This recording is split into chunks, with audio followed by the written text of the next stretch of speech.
Yes, admit. Okay. Yes. Okay. I'm just, good evening, dear. I'm just waiting for 2 more minutes.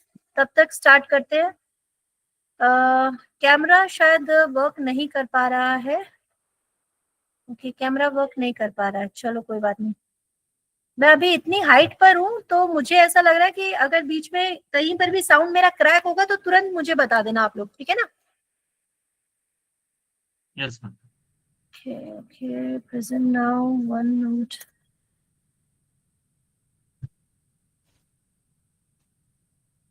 कैसे चल रहा है वैसे आप लोगों का प्रिपरेशंस, कैसे चल रहे हैं? क्लासेस सब ठीक है?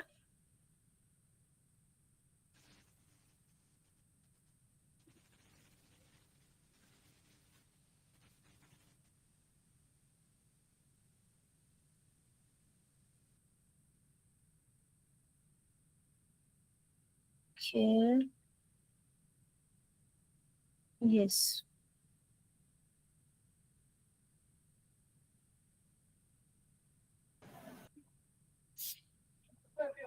Okay. Just wait for some more minutes. Let's start. 13. सभी स्टूडेंट ऑन टाइम है बट कुछ भी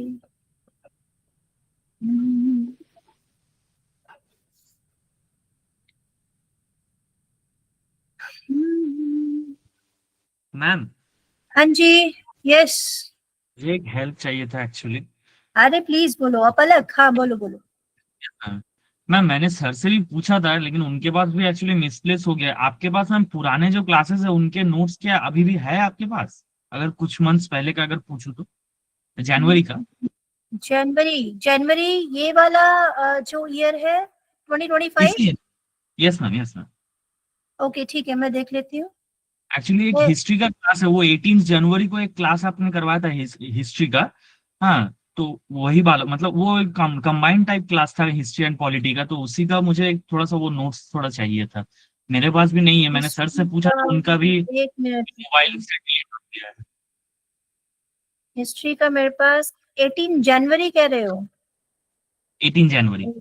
18 जन मार्च. मैम आइदर हिस्ट्री पे रहेगा नहीं तो पॉलिटी में रहेगा. आई गेस पॉलिटी पॉलिटी में रहना चाहिए. में. अच्छा पॉलिटी देख लेते हैं. पॉलिटी हाँ 80 जन. हाँ ठीक है, मेरे पास है, मैं सेंड कर देती हूँ. थोड़ा सा भेज दीजिएगा मुझे. पक्का पक्का. थोड़ा सा भेजना है, पूरा भेजना है? नहीं, पूरा ही. Yes yes. ठीक है ठीक है, भेज मैम दो. हेलो. हाँ जी हाँ जी. Yes yes yes, I am listening. हाँ मैम, ये रिवीजन सेशन है या फिर अलग से मतलब नई बैच चालू हो गई है? नहीं, नया बैच है विनल, बट क्या होता है जैसे हिस्ट्री के सेशन ऑलरेडी एक बार स्टार्ट भी हो चुके हैं, ये नया बैचेज ही है. ठीक है. यहाँ पर तो ऐसा कुछ भी नहीं होता कि प्रीवियस सेशंस जो हैं कहीं पर मिस हो जाए. तो you are new to this class right? हाँ मैम, ये फर्स्ट है. ये फर्स्ट सेशन है. Okay, when you join the sessions मतलब इंटायर क्लासेस तुम्हारे लिए नया है या only this class is new for you?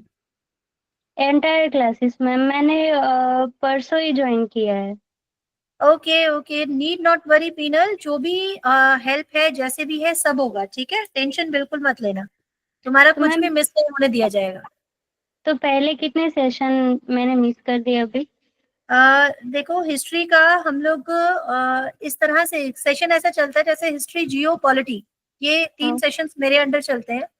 तो मेरा जब भी क्लासेस होता है उसमें साथ साथ में मॉक टेस्ट भी हम लोग जब करवाते हैं तो फिर से पूरा उसे रिकलेक्ट करते हैं जितना भी हम लोगों ने किया है. ठीक है. तो आज जब मैम, आप ये क्लास लोगे तो आप लोग, आपको ये समझ में आएगा. ये बहुत अच्छा आपके लिए एक एग्जाम्पल भी सेट हो जाएगा. आपको क्लास के एंड होते होते ये फील होगा कि ये फर्स्ट क्लास है और फर्स्ट क्लास में मुझे समझ में आ गया. ठीक है. ठीक है मैम. और पहले मतलब कोई जितने भी टॉपिक्स हुए तो क्या आप मुझे भेज सकते हैं, तो उस हिसाब से मैं प्रिपेयर कर हाँ लूँ? हाँ बिल्कुल बिल्कुल, आपको भेज दिया जाएगा पीनल. ठीक है. Okay ma'am, thank you. Okay okay okay. And you have very beautiful name Pinal. चलो थैंक यू मैम. स्टार्ट करते हैं आज का session. I am sharing the screen with you guys. Let me know very fast कि आप लोगों को clear सब नजर आ रहा है कि नहीं. Yes ma'am. चलो गुड गुड गुड। अच्छा रिहाना आ गए हो, चलो बहुत बढ़िया, वेरी गुड वेरी गुड। चलो देखो हमारा हिस्ट्री का क्या होता है, हम लोग हिस्ट्री जब भी पढ़ते हैं तो कभी भी ऐसा नहीं हो सकता कि हिस्ट्री का, मान लीजिए कि अगर आज मैंने आपको कोई रिवॉल्ट पढ़ाना है तो मैं डायरेक्ट उस रिवॉल्ट से स्टार्ट करूंगी, तो you are definitely not connected to that topic particularly. तो मैं क्या करूंगी, मैं आप लोगों को एक बहुत ही छोटा सा इंट्रो दे रही हूँ कि आप पूरा कनेक्ट कर सको। हम जानते हैं कि हमें हिस्ट्री के 3 पार्ट्स को कवर करना होता है, चाहे वो कोई भी एग्जाम हो, ठीक है। 3 पार्ट है जिसे हमें कवर करना है। कौन कौन सा है? एंशियंट आपको कवर करना है, आपको मेडिवल कवर करना है और आपको मॉडर्न कवर करना है। हमेशा क्या होता है कि हर एक एग्जामिनेशन में हिस्ट्री के ये तीनों पार्ट्स ही आते हैं, और ज्यादातर अभी जो एग्जामिनेशंस चल रहे हैं उसमें ज्यादातर प्रेफरेंस पहले होती है मॉडर्न की, ठीक है। लेकिन कुछ एग्जाम ऐसे हैं जिसमें एंशियंट से ज्यादा क्वेश्चन पूछे जाते हैं। तो यदि कोई स्टूडेंट ऐसा सोचता है ना कि नहीं मैं तो ज्यादा मॉडर्न को ही पढ़ूंगा, वो ज्यादा इंपॉर्टेंट है, तो प्लीज ये बिल्कुल गलत सोच है, इस मिथ को एकदम दिमाग से निकाल दो। जब तक आप हिस्ट्री के तीनों जो ये पीरियड्स हैं इनको अच्छे से नहीं समझोगे, तब तक आप किसी भी एग्जामिनेशन में हिस्ट्री जो पोर्शन है उसे क्रैक करने में आपको मुश्किल होता है। तो गाइस एंशिएंट इंडियन हिस्ट्री में हम लोग जानते हैं कि जो शुरुआत होती है वो पूरा शुरुआत कहाँ से होती है? शुरुआत होती है जो आपका पैलियोलिथिक पीरियड है। बट वो सारी क्लासेस हमारी पहले हुई हैं, और ऐसा नहीं है कि आपकी वो क्लासेस दोबारा नहीं होंगी। जब हम उसके पेपर्स तैयार करते हैं, पूरा उसके सेशंस तैयार होते हैं, तो उसकी क्लासेस दोबारा होंगी। बट फटाफट से समझते हैं हम लोगों ने क्या क्या पढ़ा था। कि जो हमारा प्री हिस्टोरिक टाइम पीरियड है, प्री हिस्टोरिक टाइम पीरियड जहां पर कुछ भी रिटन रिकॉर्ड्स नहीं है, there were no written records, कोई रिटन रिकॉर्ड्स आपको नहीं मिलते हैं, जहां पर आपको कुछ भी नहीं मिलता है, कुछ पेंटिंग्स मिल रही हैं, कुछ टूल्स मिलते हैं। उसी की वजह से उसी की पूरा जो स्टडी की है वो हमारा लिथिक टाइम पीरियड है, ठीक है, जिसे हम स्टोन एज भी कहते हैं। लिथिक टाइम पीरियड है जिसके बारे में हम स्टडी अपनी कर चुके हैं। उसके बाद हम नेक्स्ट जब टाइम फेस में आते हैं, वो नेक्स्ट टाइम फेस है आपका एंशिएंट इंडिया का, जब हम पढ़ते हैं वैदिक ईरा। ये क्लास आपका बहुत अच्छे से हुआ है, जिसमें आपने प्री वैदिक और लेटर वैदिक दोनों टाइम पीरियड को पढ़ा था, जिसमें हमने देखा था कि किस तरह से जो पहले कुछ लोग सेटल्ड हुए न्यूलिथिक टाइम पीरियड पे, यानी कि घर बसाकर लोगों ने रहना जब स्टार्ट किया, उसके बाद कैसे धीरे धीरे सिटी बनी, धीरे धीरे कैसे जनपद बने, जन से जनपद हुए, यानी लोगों से जनपद बने, जनपद से महाजनपद बने, वो हमने देखा। और उसके बाद हमने ये भी देखा कि किस तरह से ये सारी सिटी बसी, जिसमें आप इंद्रप्रस्थ, हस्तिनापुर, अहिक्षेत्र, कौशल, अयोध्या, प्रयाग, ये सारे आपको जो है जनपद एंशिएंट टाइम पीरियड में मिलते हैं। फिर जैसे जैसे समय आगे बढ़ता चला गया, जैसे जैसे इकोनॉमी जो है वो डिफरेंट होती चली गई, तो कुछ बहुत बड़े बड़े राष्ट्र बनने लगे, जिसमें मौर्य एम्पायर काफी पॉपुलर रहा। इसके बीच बीच में और भी बहुत सारे पीरियड्स हैं जिसके बारे में हम अपनी क्लासेस में डिस्कस कर चुके हैं, और जो नेक्स्ट क्लासेस होंगी जिसमें हम सिर्फ एग्जामिनेशन पर्पस से टॉपिक वाइज डिस्कस करेंगे, तो फिर से हम रिवाइज करेंगे, ठीक है। जो ये मैराथन सेशंस होते हैं, जो ये लॉन्ग क्लासेस होती हैं, इसमें जब हिस्ट्री पढ़ाई जाती है तो इसमें कोई आप इस तरह का डाउट मत रखना कि लास्ट वाला सेशन मैंने नहीं किया था तो हो सकता है कि मैं प्रॉब्लम में आ जाऊं, मैं एग्जामिनेशन को प्रिपेयर ना कर पाऊं। पैटर्न इस तरह रखना है कि हम लोगों के जैसे जैसे ये जितनी हिस्ट्री की क्लासेस जल्दी खत्म होंगी, तो दोबारा हमारे पास होंगे इसके प्रैक्टिस सेशन, जो हमारे मैराथन सेशंस होते हैं, जिसमें क्वेश्चंस होंगे, जिसमें चैप्टर्स एक टॉपिक के से हिसाब से हम लोग समझेंगे। मौर्यन एम्पायर का टाइम पीरियड हम देखते हैं कि भाई इस टाइम पीरियड में अशोका के बारे में हम स्टडी करते हैं, इसके बारे में हम बहुत सारे इंपॉर्टेंट और भी राजा है डिस्कस करते हैं। मौर्य एम्पायर के बाद जो ज्यादा जो ऐसे मतलब कुछ किंगडम आएंगे जिनके बारे में क्वेश्चंस बनते हैं, बट उनके बारे में आप लोग अगर नहीं जानते हैं तो फिर आप उलझ जाते हैं। जैसे हम लोगों ने पढ़ा था शुंग एम्पायर, आपको याद होगा, पुष्यमित्र शुंग हमने पढ़ा था। सातवाहना एम्पायर के बारे में हमने डिस्कस किया है, पांड्या, चोलास, चेरास, ये सब हम डिस्कस कर चुके हैं। तो ये सब कौन सा टाइम पीरियड है? ये है पोस्ट मौर्यन टाइम पीरियड, जब मौर्यंस के बाद जो किंगडम आया था, ठीक है। इसी टाइम पीरियड में हम देखते हैं कि अलेक्जेंडर यानी जो सिकंदर है वो भारत में आता है, ग्रीको बैक्टीरियन किंगडम भारत में स्टार्ट हो जाता है, ठीक है। और ये टाइम पीरियड जो है विदेशियों का आगमन जिसे कह सकते हैं, और we can say when foreign invasions had, invasion उस काइंड का नहीं कि जिस तरह बाहर बाद में होते चले गए, बट यस ये कह सकते हैं इन्वेजन तो स्टार्ट हो गए थे, ठीक है। तो वो टाइम पीरियड है पोस्ट मॉडर्न टाइम पीरियड का। उसके बाद हम जो नेक्स्ट टाइम पीरियड आता है वो आता है गुप्ता एम्पायर का, जिस समय गुप्ता राजवंश, चंद्रगुप्त जो है, समुद्रगुप्त जो है, वो इस टाइम पीरियड में आता है, ठीक है। ये अभी भी सारा एंशियंट टाइम पीरियड चल रहा होता है। तो जब आप एंशियंट टाइम पीरियड की तैयारी करते हो उसमें सबसे इंपॉर्टेंट टॉपिक कौन कौन से हैं वो आपको थोड़ा सा आइडिया इस क्लास से होता चला जाएगा, ठीक है। इसके बाद हम देखते हैं गुप्ता एम्पायर जो पूरा डिक्लाइन करता है। जो बच्चे पहले से मेरे साथ सेशन में जुड़े हुए हैं उन्होंने ये सारी क्लासेस अच्छे से ली हुई है। फिर भी अगर आपको कहीं कंफ्यूजन होगा तो टेंशन मत लेना, हम लोग इन टॉपिक्स को दोबारा से कवर करेंगे जब हम इसके एग्जामिनेशन के जो क्वेश्चन आंसर है वो सॉल्व करते हैं।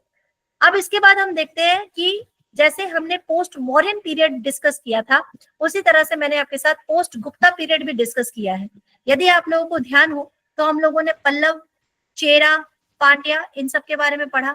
इसके अलावा हमने पढ़ा था कि अजंता एलोरा के जो केव्स हैं, कलिंगा, उड़ीसा, अगर आपको याद हो लास्ट क्लास में हमने उड़ीसा यानी कलिंगा के बारे में पढ़ा था। पुष्यभूति डिनेस्टी यानी कि हर्षवर्धन, ठीक है, हर्षवर्धन डिनेस्टी के बारे में हम लोगों ने डिस्कस किया है। तो अभी आज जो न्यू है हमारे स्टूडेंट वो घबराओ मत, पहले आज का सेशन लो, जहां जो मिस होगा वो मैं आप लोगों को जरूर कंप्लीट करवाऊंगी, उसका टेंशन बिल्कुल मत लेना, ठीक है। चलिए नेक्स्ट आते हैं हम लोग।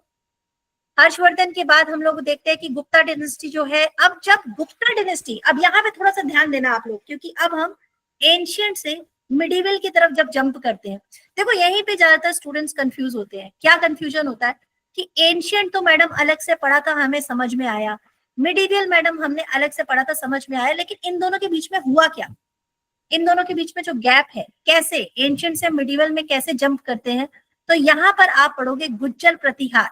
गुज्जर प्रतिहार याद है आप लोगों को, प्रीवियस क्लास में हम लोगों ने कन्नौज के बारे में पढ़ा था, कन्नौज स्ट्रगल, ठीक है। कन्नौज को लेने के लिए 3 अलग अलग जो राष्ट्र हैं उनमें आपस में बैटल होती है, गुज्जर प्रतिहार, पालास और राष्ट्रकूटा के बीच में, ठीक है, 900 एडी में। तो यहाँ से मिडिवल टाइम फेज शुरुआत हो जाती है। एंशियंट टाइम पीरियड से मिडिवल में हम तब शुरुआत मानते हैं जब यहाँ पर जो ग्रीक रूलर्स हैं उनका भी ज्यादा इन्वेजन स्टार्ट होगा। अब जब दिल्ली सल्तनत यहाँ पर आएगा, दिल्ली सल्तनत, तो ये होगा मिडिवल टाइम पीरियड जिसको हमें डिस्कस करना होता है। दिल्ली सल्तनत 5 अलग अलग डिनेस्टी, आपको याद है 5 डिनेस्टी हम लोगों ने डिस्कस किया था, ठीक है, जो मिडिवल टाइम पीरियड का था दिल्ली सल्तनत का। वो 5 डिनेस्टी कौन कौन सी थी, इनमें से 1-2 डिनेस्टी का कोई नाम बता पाए तो वेरी गुड, 5 का बताता है तो हाँ बताओ। दास डायनेस्टी या दास, मामलुक तुगलक, डायनेस्टी, खिलजी, लोदी और सैयद सैयद डिनेस्टी, हाँ ठीक है, वेरी गुड। तो 5 डिनेस्टी जो है दिल्ली सल्तनत के टाइम पीरियड में सरवाइव करती हैं। अलग अलग टाइम पीरियड में ये दिल्ली के ऊपर कंट्रोल करेंगी, एक के बाद एक अलग अलग डिनेस्टीज यहाँ आती हैं, और उसके बाद लास्ट में जो डिनेस्टी लोधी वंश आता है, लोधी वंश को डिफीट करके नेक्स्ट कौन आते हैं जल्दी से बताओ, लोधी को डिफीट करके मुगल। नेक्स्ट कौन आते हैं, very good very good very good, Mughals आ जाते हैं। मुगल्स के आते ही जो 14th century Mughal empire start होगी, यानी कि 1500 से स्टार्ट हो जाएगा। 1500 से टाइम पीरियड से स्टार्ट होके कब तक रहता है मुगल्स, 1857 तक। मुगल लास्ट मुगल रूलर जो है 1857 तक रहता है। तो ये सारी चीजें हम अपने 3 अलग अलग टाइम पीरियड है जिसमें पढ़ते हैं, ठीक है। फिर हम देखेंगे कि मुगल के टाइम पीरियड में ही आता है कौन, यूरोपियन सेटलमेंट्स इंडिया में स्टार्ट हो जाती है। यूरोपियन सेटलमेंट्स को लेकर एक पूरा डिटेल क्लास हमारा हुआ है, ठीक है। अब फिलहाल मैं यहाँ पर एक छोटा सा ब्रेक ले रही हूँ और आप लोगों से पूछती हूँ कि जो स्टूडेंट पहले से क्लास लेता आया है, क्या उन्हें अब तक के इस सारे एक्सप्लेनेशन में कुछ ऐसा लग रहा है कि ये टॉपिक हमने मिस किया है, फटाफट से मुझे बताओ।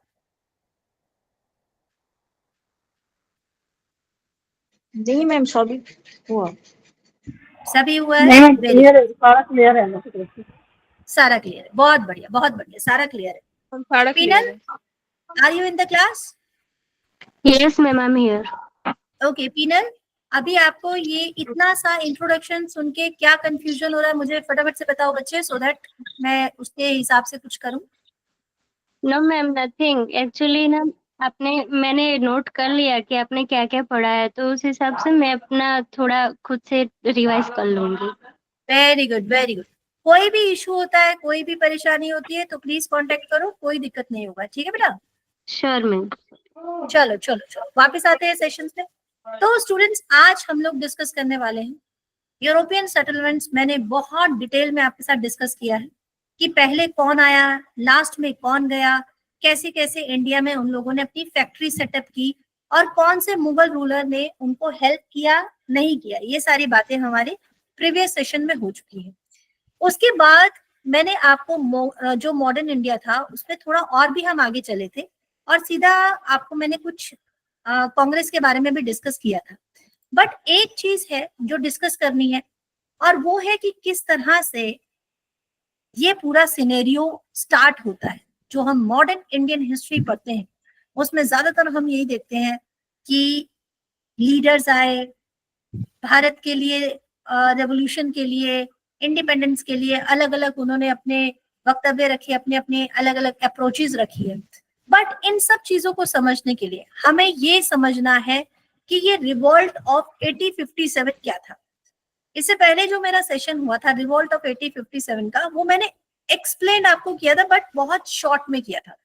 आप लोगों को याद होगा, मैंने आपको बताया था कि ये एक ऐसा रिवॉल्ट है जिसे डिटेल में डिस्कस करना बहुत जरूरी है आप सभी के लिए.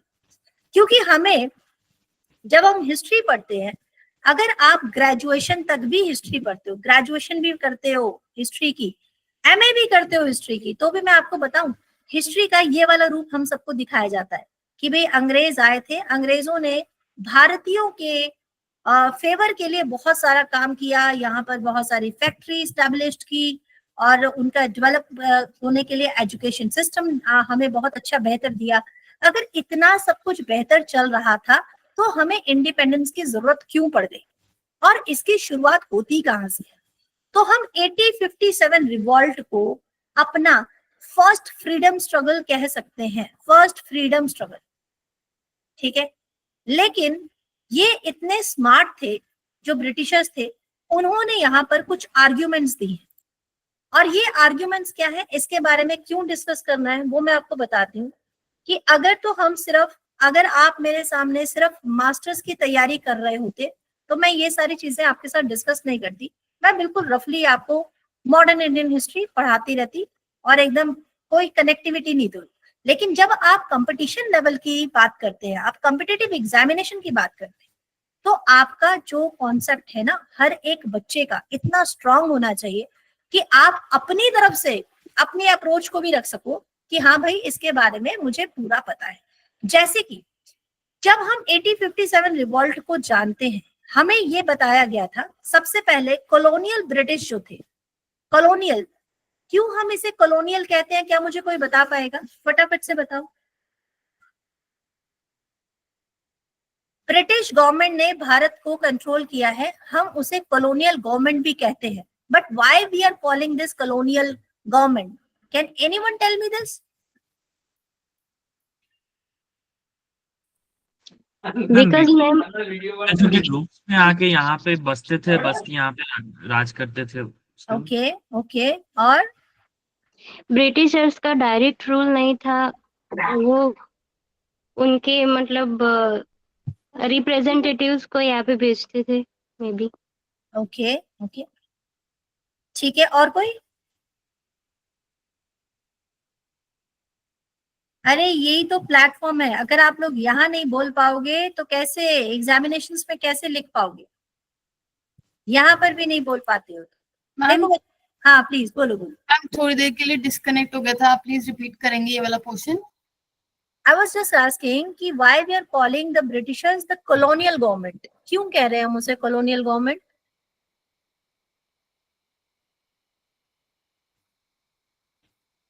मैम क्योंकि वो लोग एक्चुअली एक पर्टिकुलर एरिया को, मतलब यहाँ के इंडियन रूलर से खरीद के वहां पे अपना कॉलोनी सेटअप करते थे अपने हिसाब से. Absolutely, yes, yes. This is the right answer. क्योंकि उन्होंने इंडिया में पूरे इंडिया को उन्होंने कंट्रोल नहीं किया, उन्होंने तो यहां पर आकर सूरत, वेस्ट बंगाल, गुजरात, केरल, मसूलीपट्टनम, यहां पर अपनी कॉलोनीज बनाई थी। ठीक है, कॉलोनीज बनाई थी। Initially they were not ready to conquer the entire India, they were just a business persons और we can say trading company. अगर वो ट्रेडिंग कंपनी है तो वो क्या करने आए हैं, वो अपनी कॉलोनी सेटअप करने आए हैं जहां पर वो बिजनेस कर सके, जहां पर उनको फ्री में सारा जो वर्कर है आसानी से वो वर्कर मिल सके, वो सारा सेटअप कर रहे हैं। इसीलिए काफी टाइम पीरियड तक जो ब्रिटिश गवर्नमेंट है उसे कॉलोनियल गवर्नमेंट कहा गया है। अब ये जो कॉलोनियल है उनका कहना ये है कि भाई जो 1857 का रिवॉल्ट हुआ है ना, please don't take it serious, it just a sepoy mutiny. यहाँ पर लोकलाइज्ड डिसऑर्गेनाइज्ड एक विद्रोह हुआ है, छोटा सा, इसमें कुछ नहीं हुआ। देयर वर ओनली 29 पीपल जो सिपॉय थे, उन्होंने एक छोटा सा विद्रोह किया था and we successfully destroy them, और उनकी गलती थी। ठीक है, ऐसा वो प्रूफ करने की कोशिश करते हैं। लेकिन उसी टाइम पीरियड में क्या होता है कि मार्क्सिस्ट एक व्यू आता है जो स्टार्टिंग से ये बात मानते हैं कि भाई जो समाज है उसे क्लास बेस्ड स्ट्रगल चलता आ रहा है, यहाँ पर भी क्लास बेस्ड स्ट्रगल हुआ है, और जो रिवोल्ट किया है वो ऑप्रेस्ड क्लासेस ने किया है, यानी जो परेशान है उन्होंने किया है। लेकिन मॉडर्न इंडियन जब यहाँ पर राइटर्स आने लगे, उन्होंने कहा कि ये एक सिचुएशन थी जो लोकल और नेशनल एलिमेंट्स के द्वारा किया गया था। ठीक है, and we can say this is the step towards nationalism, very important. और उसके बाद जब हमारे नेशनलिस्ट आ जाते हैं, जो हमारे इंडियन लीडर्स आ जाते हैं, वो तो डायरेक्टली बोलते हैं this is the first war of independence and the nature of this revolt is proto nationalist and anti colonial. Why I am saying this line? Because this line can be a question for your UPSC examination and the other examination if you're writing the subjective paper. ठीक है, यहां तक की सारी argument clear हुई है? जल्दी से बताओ तो मैं इसको रिमूव करूं, बताओ फटाफट से। मैम प्रोटो नेशनलिस्ट मतलब? प्रोटो नेशनलिस्ट का मतलब होता है जो नेशनलिस्ट जो लीडर्स थे उनसे पहले जो इनिशियल फेज स्टार्ट हुआ होता है ना, जैसे हमारी हिस्ट्री में हम कहते हैं प्रोटो हिस्ट्री, जब रिटन रिकॉर्ड्स नहीं मिलते लेकिन हिस्ट्री का एक एविडेंस मिलना स्टार्ट हो जाता है। इसी तरह से जो हमारे नेशनलिस्ट लीडर अभी तक बने नहीं थे, लेकिन वो एक लीडरशिप में ऑलरेडी स्टार्ट हो चुके थे, उन्होंने उस तरफ चलना स्टार्ट कर दिया था, तो प्रोटो नेशनलिस्ट। ठीक है, क्लियर हुआ है? Yes. चलो चलो चलो, ओके। अब आ जाते हैं हम वापस 1857 रिवॉल्ट पे। तो 1857 रिवॉल्ट क्यों हुआ, क्या कॉजेस थे, इसके इम्पैक्ट क्या हुए और कॉन्सिक्वेंसेस क्या क्या थे, ये आप सबको अच्छे से ध्यान होना चाहिए। एक ऐसा टॉपिक है जो आपके हर एक एग्जाम में आता ही आता है, छोटे से छोटे एमसीक्यू में भी आता है, तो इसको याद रखना है।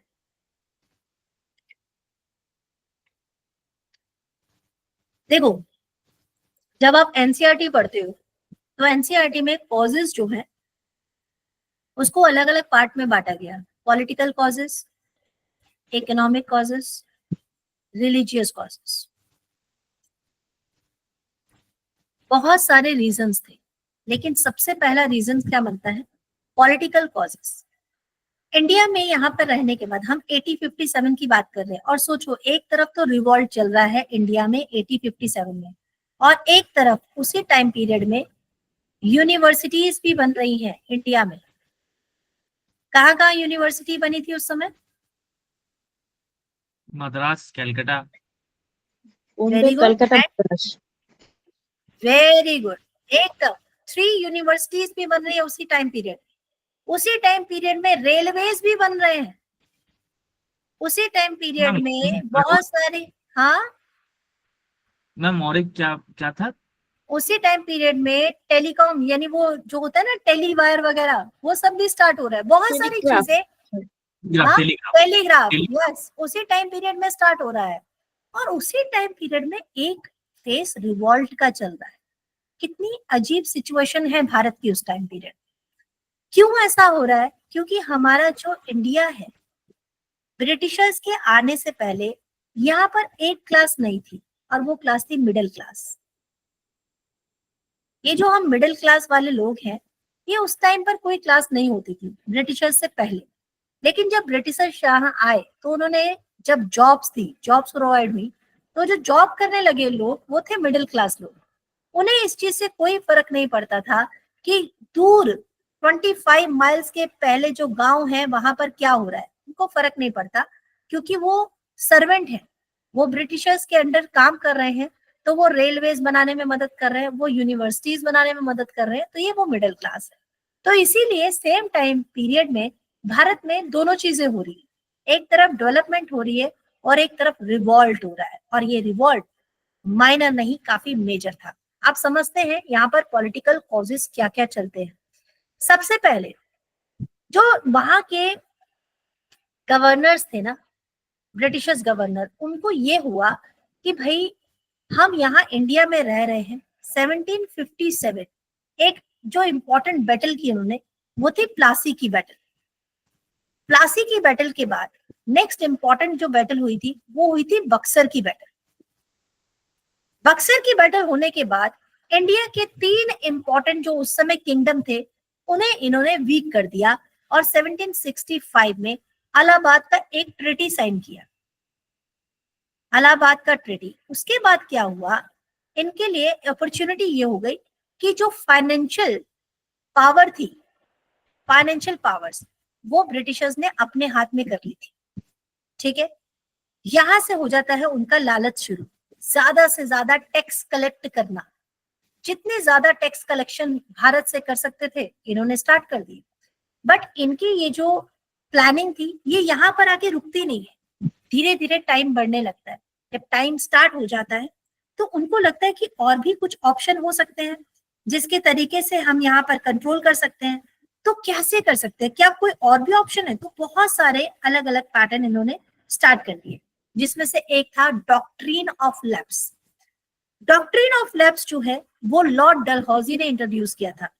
डलहौजी उस समय यहाँ पर आया मिड 19th सेंचुरी में, यानी 1800 कुछ में जब उसने यहाँ पर आके अपना काम स्टार्ट किया है, तो 1859 के आसपास उसने ये पॉलिसी स्टार्ट की कि जिस भी रूलर के पास अपना कोई मेल हायर नहीं होगा, यानी उसका अपना कोई किंग नहीं होता है, तो उसके किंग की डेथ के बाद वो वाला जो स्टेट है वो ऑटोमेटिकली ब्रिटिशर्स के अंडर आ जाएगी, वो उसे अनेक्स्ट कर लेंगे।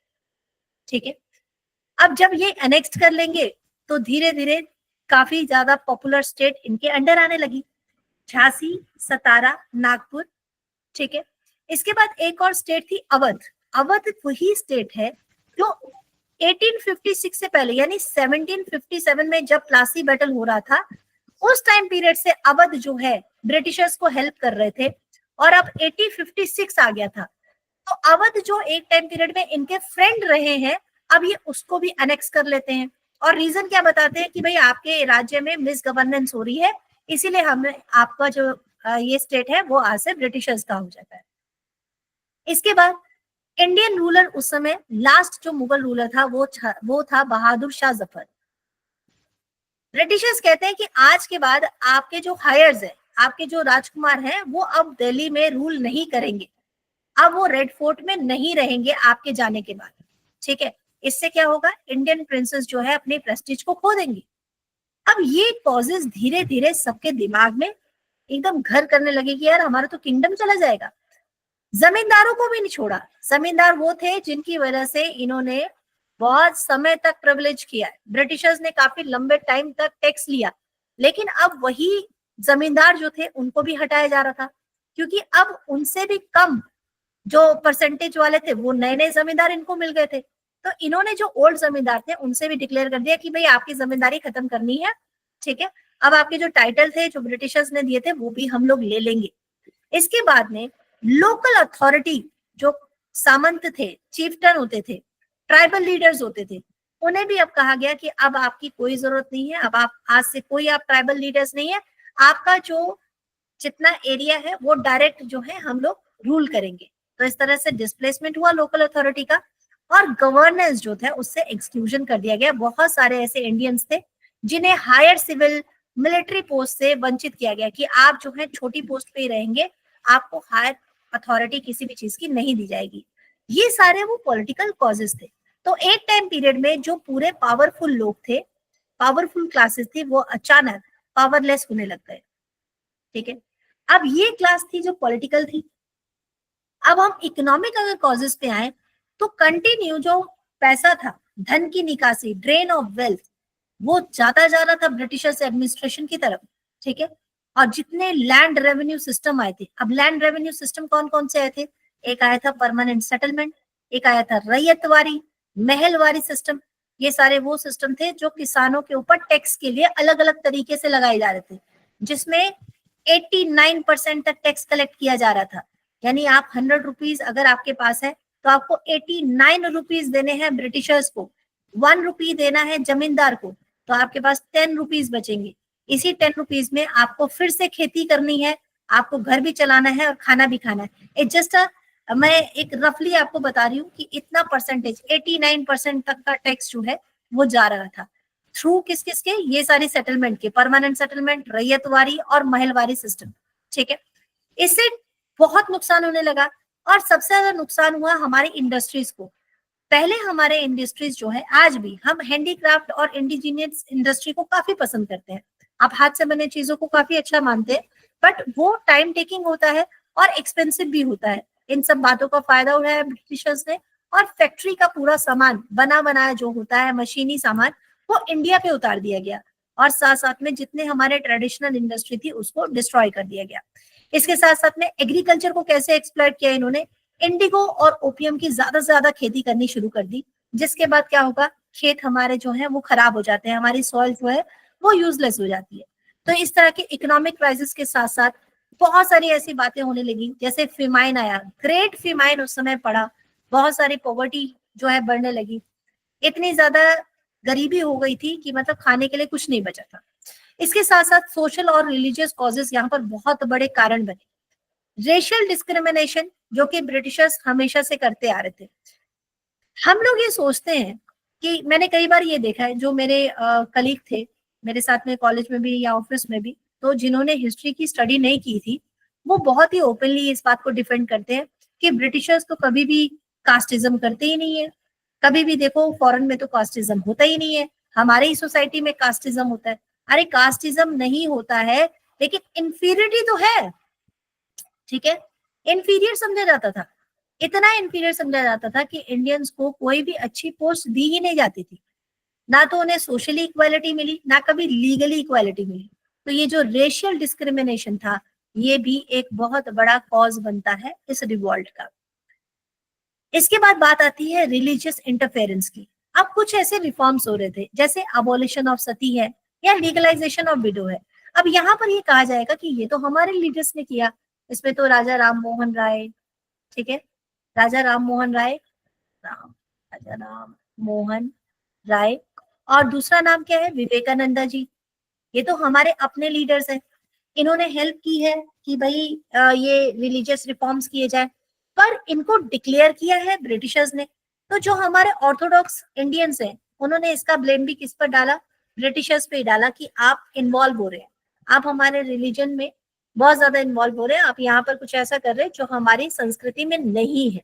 ठीक है, ये इंटॉलरेंस थी, इसके लिए वो बिल्कुल रेडी नहीं थे, क्योंकि कुछ ही लीडर्स थे जो एजुकेट हो रहे थे, बट भारत का एक बहुत बड़ा हिस्सा था जो उतने एजुकेटेड नहीं थे। तो automatically they belongs to village and they have that mentally thought ना कि भाई हमारे रिलीजन में तो ये सब होता नहीं है। अब इसके साथ साथ में कुछ मिशनरी एक्टिविटीज भी शामिल हो गई थी, यानी कि पुर्तगाल तो ऑटोमेटिकली 14th सेंचुरी में ही इंडिया में आ चुका था, लेकिन उन्होंने साथ साथ में क्या बनाए थे, स्कूल्स वगैरह बहुत पहले से स्टार्ट कर दिए थे। अब यही काम ब्रिटिशर्स ने भी स्टार्ट कर दिया, उन्होंने इंडिया में बहुत सारे स्कूल्स बनाए, और जब वो इंडिया में स्कूल्स बनाते थे तो उनका मोटिव यही होता था कि जो इंडिया की ट्रेडिशनल एजुकेशन सिस्टम है, चाहे वो हिंदू का स्टडी है, चाहे वो मुस्लिम्स का स्टडी है, उन सबको वो डिस्ट्रॉय करके सिर्फ और सिर्फ क्रिश्चियन स्कूल्स बनाना चाह रहे थे। इसके 2-3 कारण हो सकते हैं। एक रीजन तो ये है कि उन्हें अब ये बात का कंफर्मेशन था कि इंडिया टोटली अब उनको बिलोंग कर रहा है, इंडिया से अब उन्हें जाना है नहीं, और जब यहाँ परमानेंट रहना है तो पूरी तरह से यहाँ पर अपने भाई फैमिली को बसाना होगा। इस वजह से भी उन्होंने ये सब चीजें किया। और दूसरा शायद ये रीजन हो सकता है कि भाई ज्यादा से ज्यादा सर्वेंट्स कैसे बन सकते हैं, अगर उनका एजुकेशन सिस्टम नहीं लेंगे तो फिर कैसे करेंगे, इंग्लिश नहीं पढ़ेंगे तो फिर किस तरह से वो जॉब कर पाएंगे। तो मिशनरी एक्टिविटीज काफी ज्यादा बढ़ने लगी, मास कन्वर्सेशन होने लगा था।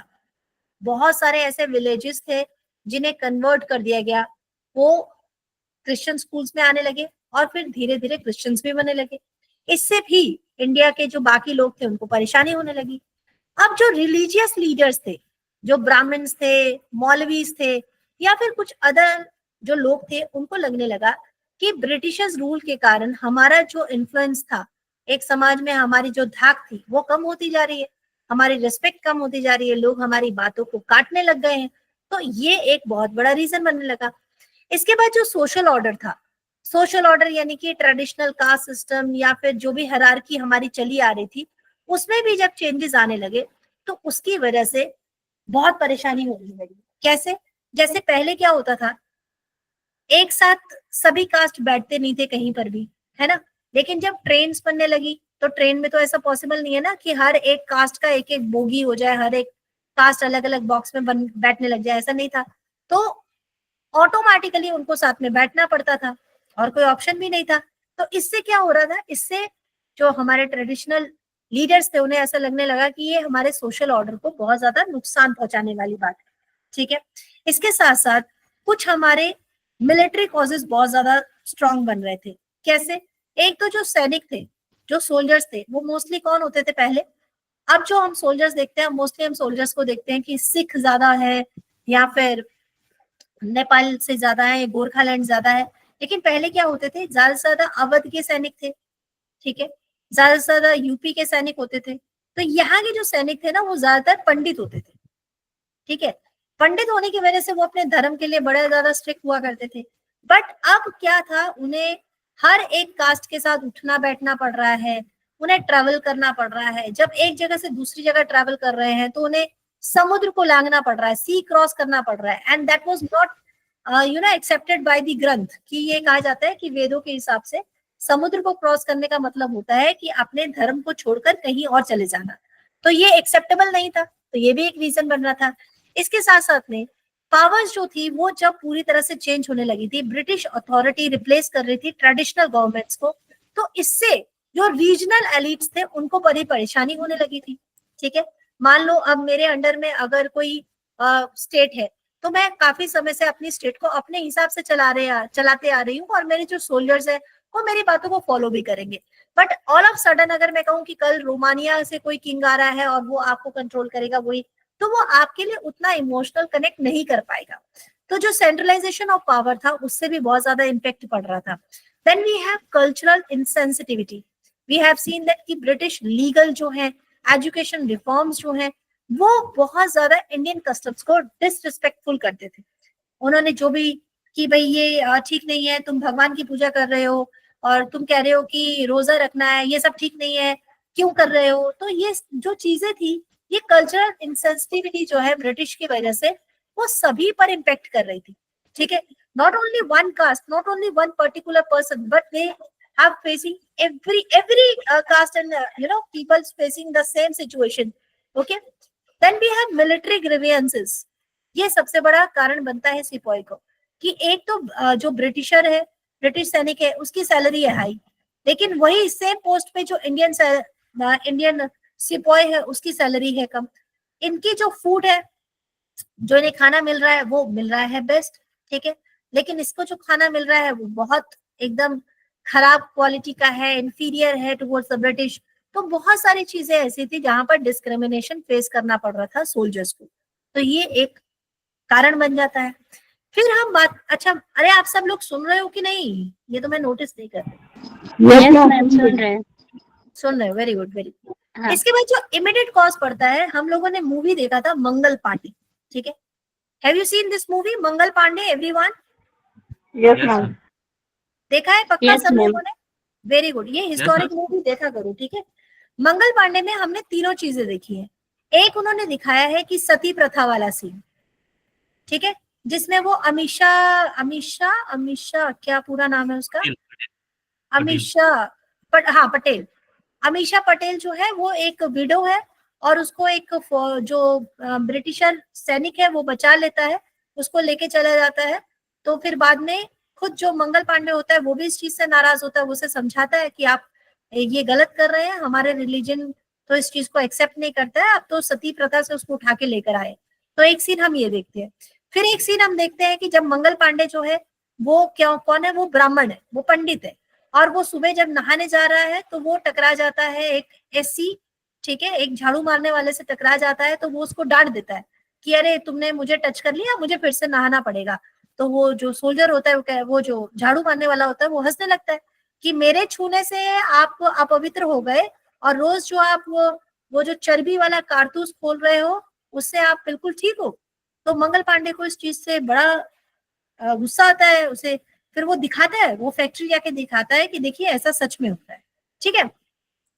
तो ये रिवॉल्ट होता है 85 सिपोय मेरठ, ठीक है, मेरठ में। सबसे पहले तो बैरकपुर में 29 मार्च को 1857 पे मंगल पांडे को ये रिवॉल्ट, मतलब वो आता है कुछ लोगों के साथ मिलके, तो 25-26 लोग होते हैं जो रिवॉल्ट करते हैं, लेकिन मंगल पांडे को तुरंत इस चीज का पनिशमेंट कर दिया जाता है, उसे हैंग कर दिया जाता है, क्योंकि वो अपने 2 ऑफिसर्स को मार देता है, ठीक है।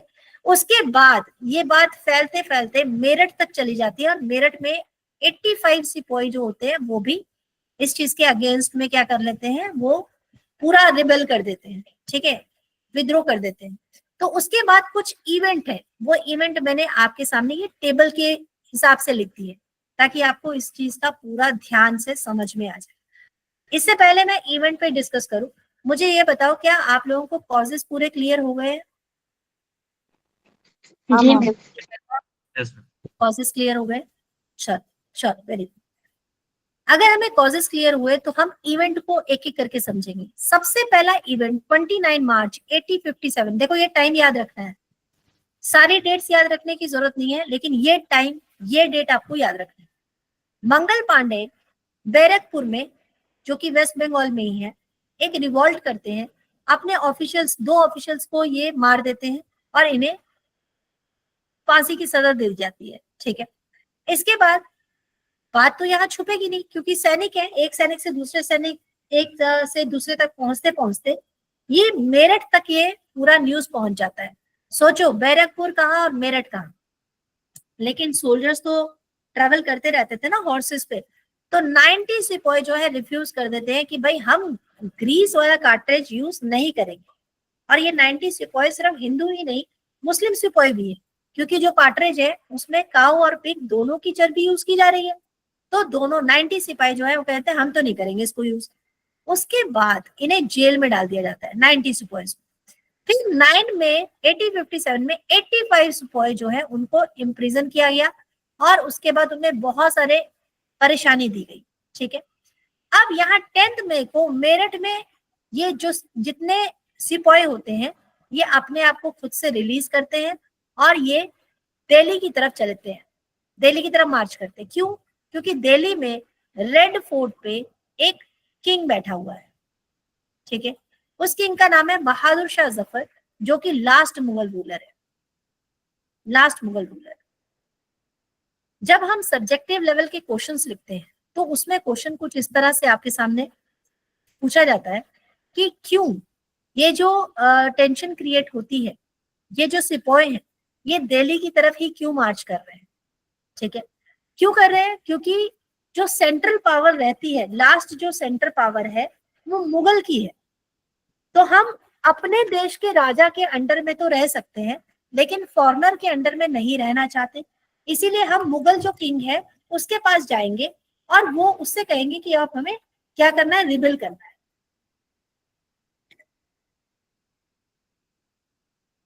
तो वहां जो बहादुर शाह जफर बैठा हुआ है वो तो कहता है कि भाई रहने दो, तुम लोग क्यों पंगे ले रहे हो।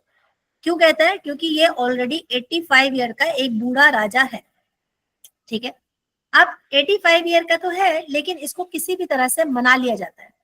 इसे मना मनु के कहा जाता है, अरे सर आप क्यों टेंशन ले रहे हो, आपको थोड़ा ना लड़ना है, लड़ेंगे हम।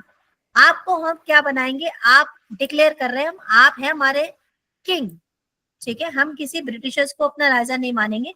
तो बहादुर शाह जफर को एम्परर ऑफ इंडिया डिक्लेयर कर दिया जाता है, ठीक है। अगला इवेंट होगा जून 1857 में ही कानपुर में। कानपुर में नाना साहेब लीड कर रहे हैं। ये नाना साहेब कौन है? ये नाना साहेब मराठा जो है, मराठा रूलर्स जो चल रहे थे उनके लास्ट पेशवा है, जिन्हें पेंशन मिल रही है, लेकिन ये सर कह रहे हैं आप मुझे पेंशन कम दे रहे हो, मेरे को तो पेंशन ज्यादा मिलनी चाहिए, इसलिए मैं भी रिवॉल्ट में पार्टिसिपेट करूंगा। नाना साहब इसलिए आते हैं। उसके बाद लखनऊ और कानपुर में भी अलग अलग रीजन आते हैं, जहां से कुंवर सिंह आएंगे, कानपुर से कुंवर सिंह आते हैं, फिर लखनऊ से जो हमारी ये बेगम है, बेगम हजरत महल नाम है उनका, हाँ बेगम हजरत महल आते हैं। वो कहते हैं कि आपने अवध में हमारे हस्बैंड को इस तरह से डिक्लेयर कर दिया कि हम अवध में कंट्रोल नहीं कर सकते, तो वो लखनऊ से अप्रोच करते हुए विद्रोह में आ जाते हैं। रानी लक्ष्मीबाई तात्या टोपे के साथ मिलकर ग्वालियर की तरफ से आगे बढ़ रही है। रानी लक्ष्मीबाई क्यों बढ़ रही है? क्योंकि झांसी को इन्होंने डॉक्ट्रिन ऑफ लैप्स की वजह से अपने कंट्रोल में ले लिया है, ठीक है। और ये सारे इवेंट हो रहे हैं और इनको अलग अलग जो ब्रिटिश ऑफिशियल्स हैं वो जाके वहां पे बैटल कर रहे हैं, क्योंकि ये सब लड़ तो रहे हैं लेकिन अलग अलग जगह से लड़ रहे हैं, ठीक है। 1857 में ब्रिटिशर्स जाते हैं दिल्ली में और वापस कंट्रोल कर लेते हैं। बहादुर शाह जफर को पकड़कर रंगून भेज दिया जाता है कि अब वहां जाके रहो, इंडिया में आपकी जरूरत नहीं है। और इनके दोनों बेटों को सामने ही गोली मार दी जाती है कि अब कोई राजा ही नहीं बचेगा, झंझट हटाओ। इसके बाद 1858 तक आते आते जब तात्या टोपे हैं उनको भी मार दिया जाता है, रानी लक्ष्मीबाई भी वहां पर उनकी भी डेथ हो गई है। अब यहाँ रिवॉल्ट को पूरी तरह से क्रश कर दिया जाता है। नाना साहब जो है नेपाल की तरफ चले गए, वो उसके बाद मिले नहीं, नेपाल में ही रहे। तो ये सारा इवेंट यहाँ पर खत्म हो जाता है और 1858 में पूरी तरह से रिवॉल्ट को खत्म करके जो कंट्रोल है वो ईस्ट इंडिया कंपनी के पास चला जाता है। तो अगर आप लोगों को याद हो तो 1858 का चार्टर एक्ट हम लोगों ने पढ़ा है, याद है आप लोगों को? Yes ma'am. जिसे हम क्या कहते हैं? Government of India India act. Yes, very good, याद है आप लोगों को? Very good, government of India act, ठीक है। अब यहाँ पर हमारे कुछ प्रोमिनेंट लीडर्स हैं, जैसे बहादुर शाह जफर जो दिल्ली से थे, बख्त खान। अच्छा, ये वाला टेबल जो है बहुत इंपॉर्टेंट टेबल है, क्योंकि आपको मैक्सिमम टाइम पे मैच द फॉलोइंग, ठीक है, या फिर ABCD ऐसे ऑप्शन, डी वाला लीडर कुछ और होगा और 3 लीडर इसमें पार्टिसिपेट कर रहे होंगे। बहादुर शाह जफर दिल्ली से, बख्त खान दिल्ली से, रानी लक्ष्मीबाई झांसी से, नाना साहेब कानपुर से, तात्या टोपे कानपुर और ग्वालियर दोनों की तरफ से, कुंवर सिंह जो है बिहार से आएंगे, बेगम हजरत महल अवध से आएंगी। इन सभी की सेपरेट सेपरेट जब आप स्टोरी समझोगे ना तो आपको प्राउड फील होगा। और स्पेशली कुंवर सिंह के बारे में आप पढ़ो, तात्या टोपे के बारे में आप पढ़ो और बेगम हजरत महल के बारे में पढ़ो। रानी लक्ष्मीबाई तो सब में छाई हुई है। खुद जो ब्रिटिशर्स हैं उन्होंने इस बात को एक्सेप्ट किया कि अगर हम मतलब ना चाहते हुए भी हमें रानी लक्ष्मीबाई को मारना पड़ा, अदरवाइज हम बहुत रिस्पेक्ट करते हैं, ठीक है। अब देखो यहाँ पर इस रिवॉल्ट के फेल होने के कॉजेस भी हैं, जिसके बारे में हमें पता होना चाहिए। इतने बड़े बड़े लीडर्स हैं, फिर भी ये जो रिवॉल्ट है ये 1 साल भी पूरी तरह से टिक नहीं पाया। इसका रीजन ये था कि कोई भी कॉमन गोल नहीं है, सभी अलग अलग विजन है, सबके अलग अलग रीजन है जिनकी वजह से उन्हें ब्रिटिश रूल को हटाना है। लेकिन उन्हें ये नहीं कह रहे कि हमें इंडिया को फ्री करना है, वो सिर्फ अपने अपने रीजन से ये सारे विद्रोह में पार्टिसिपेट कर रहे हैं। दूसरा रीजन था रीजनल लिमिटेशन।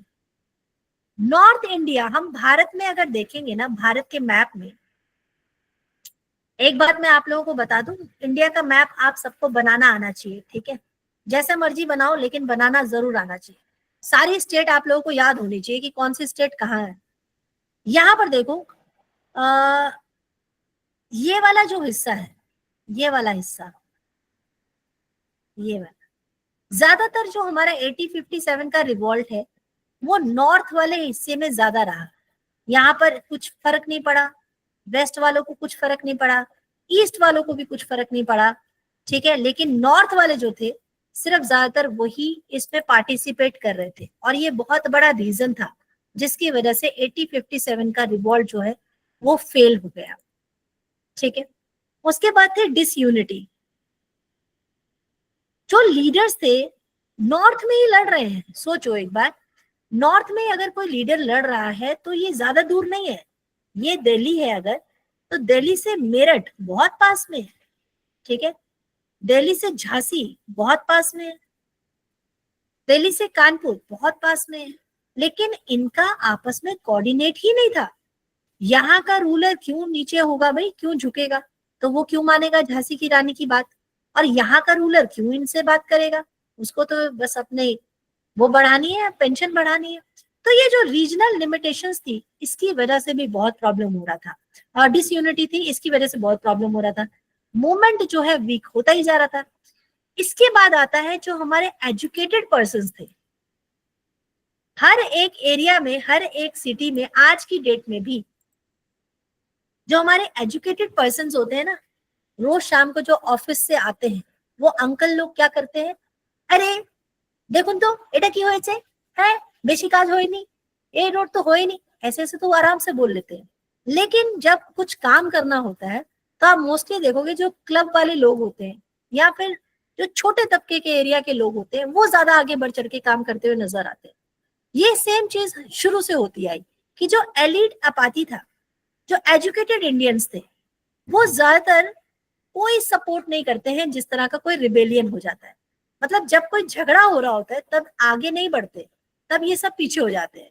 और ये आज से नहीं, स्टार्टिंग से हो रहा है, क्योंकि they are so called educated person, तो उनको किसी से क्या मतलब है, इसीलिए उन्होंने उस समय भी सपोर्ट नहीं किया है। ब्रिटिश सुपीरियरिटी यहाँ पर हम देखने को मिलती है हमें, क्योंकि उनकी ऑर्गेनाइजेशन बहुत बेटर है, उनके पास बहुत सारे तरह तरह के हथियार हैं, उनके ट्रूप्स जो है काफी लॉयल है, क्योंकि जो सिख है, जो गोरखा है, उन्होंने पूरी तरह से इन्हें सपोर्ट किया हुआ है, वो पूरी तरह से वफादार रहे हैं, क्योंकि उन्हें स्टार्टिंग से मतलब ये सिखाया गया है कि आपकी जो मिट्टी है वो आपकी मातृभूमि है। भाई ब्रिटिशर्स आपको कंट्रोल कर रहे हैं लेकिन आप प्रोटेक्ट तो अपनी मिट्टी को कर रहे हो, ये उनके दिमाग में है। इसी से उनके जो ब्रिटिश है वो गवर्नमेंट यहाँ पर जीत जाती है। लीडरशिप वीक रही, कोई ऐसा लीडर नहीं था जिसने सबको जो कमांड कर पाता, और जो ब्रिटिशर्स थे उनका रिप्रेशन फॉर्मूला भी बहुत ही ब्रूटल था। मतलब उन्होंने इस तरह से लोगों को मारा कि कोई और जो है वो फिर दोबारा से रिवॉल्ट करने से पहले सोचे, ठीक है। तो ये सारे रीजन थे जिसकी वजह से रिवॉल्ट आपका फेल हो जाता है। अब बात आती है कॉन्सिक्वेंसेस की, कि जब ये रिवॉल्ट खत्म हो गया तो इसके कॉन्सिक्वेंसेस क्या क्या हुए।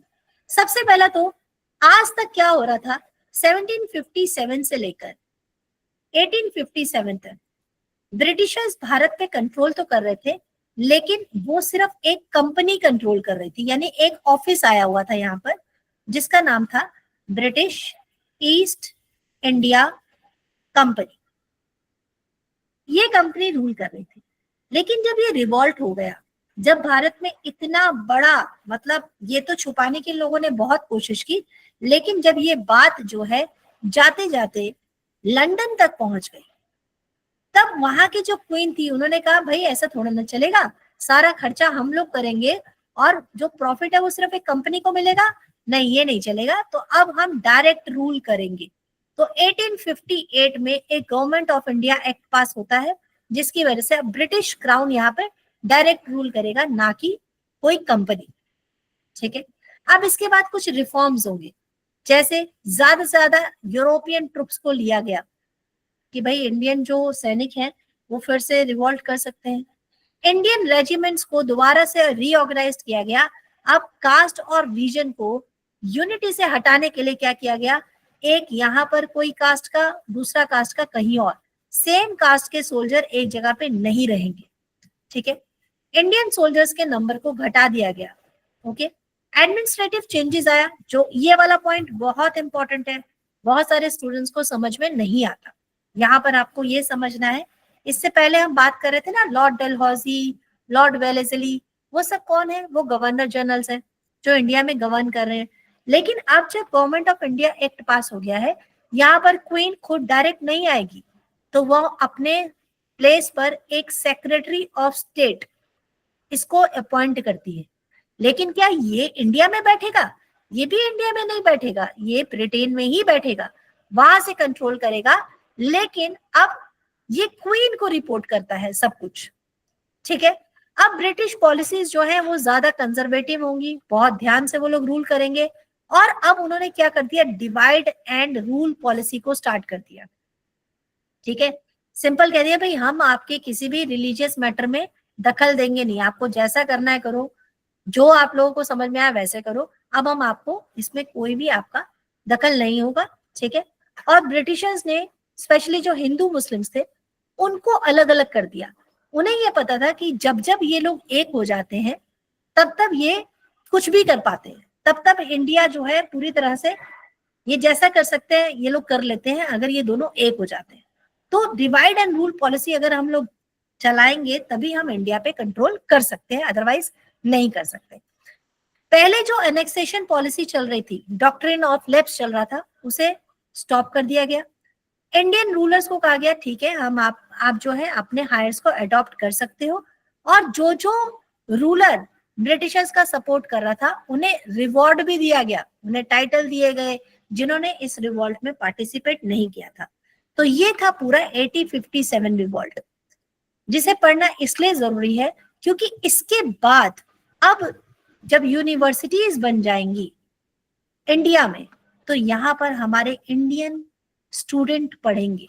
जब इंडियन स्टूडेंट पढ़ेंगे तो उन्हें पता चलेगा कि क्या डिफरेंस है, हम क्यों पहले धर्म को रखकर सोच रहे हैं, हम पहले इंडिया को रखकर क्यों नहीं सोच रहे, नेशन हमारा क्यों किसी और के अंडर में है, या हम क्यों किसी को डोमिनेंट सह रहे हैं।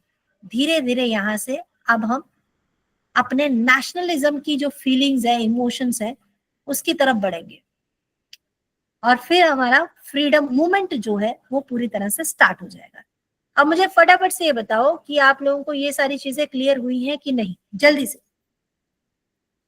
Yes ma'am. कोई डाउट है किसी को? clear है। कोई डाउट है किसी को? सबको क्लियर है? Yes, ma'am. Very Yes, good. ma'am. Pinal are you in the class? Yes, ma'am, I'm here. Okay, so I hope कि क्लियर हो गया होगा। हाँ मैम, सब क्लियर।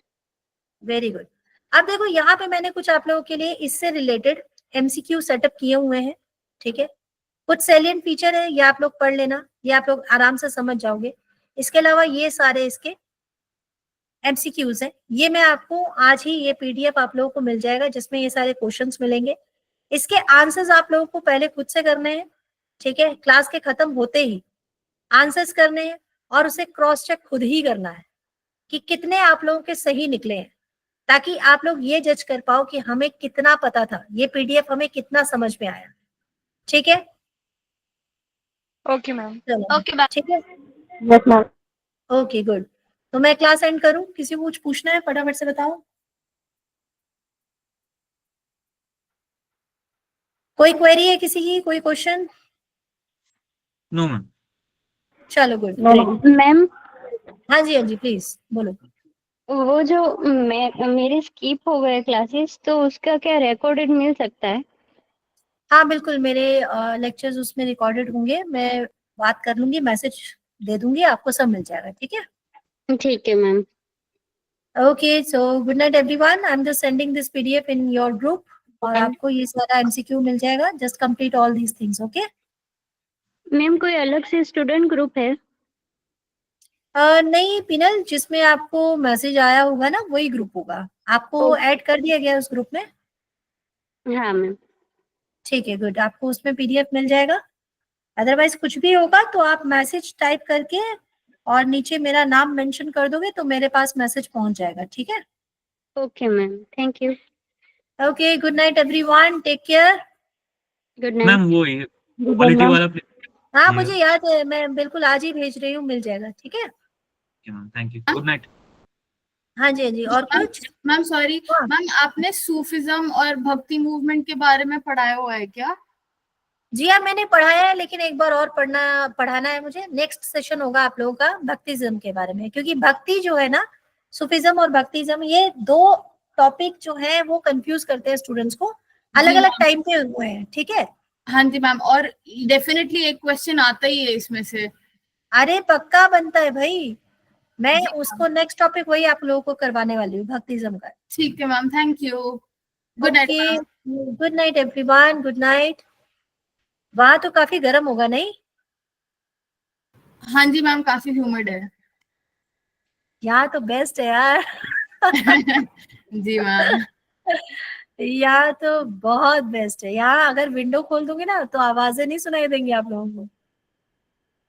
चलो, bye guys, good night. Bye Bye, ma'am. Good night. Take care of Good yourself. Bye. good night everyone.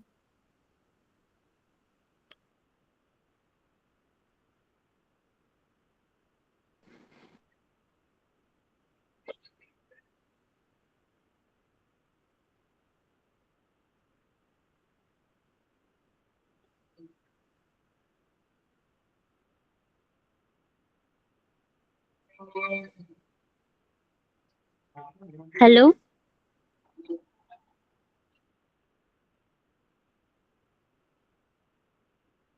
is there anyone in class?